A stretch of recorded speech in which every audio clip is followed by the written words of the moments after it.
The world is in mourning today as we wake up to the heartbreaking news that Pope Francis has passed away at the age of 88. The Vatican released an emotional statement delivered by Cardinal Kevin Farrell, confirming that the beloved leader of the Catholic Church returned to the house of the Father early this morning. For over a decade, Pope Francis has been a beacon of hope, compassion, and radical love, reshaping the Church with his humility and unwavering commitment to the marginalized. His death marks the end of an era, one defined by his revolutionary papacy that challenged the status quo, called for mercy over judgment, and tirelessly advocated for the poor, refugees, and those cast aside by society. Come vorrei una chiesa povera.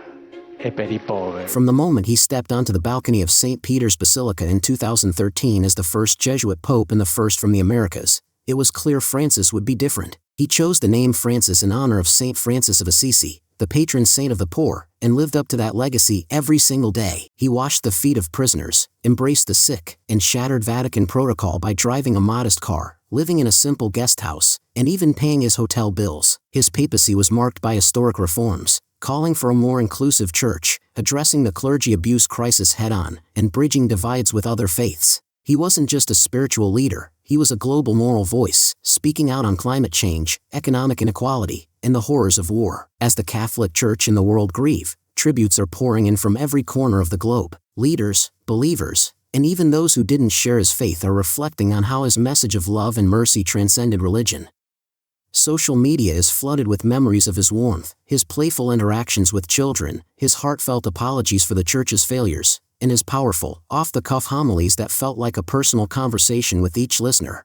But even as we mourn, the question on everyone's mind is, what comes next? The Vatican will soon enter a period of sede vacante, the time between a pope's death and the election of a successor. Cardinals from around the world will gather in a conclave to choose the next leader of 1.3 billion Catholics, and the weight of Francis' legacy will undoubtedly shape that decision. For now, though, the focus is on honoring a man who changed the world simply by living the gospel without pretense. Pope Francis made it clear that faith wasn't about rules, it was about radical love. As the Church prepares to say goodbye, one thing is certain, his impact will endure for generations.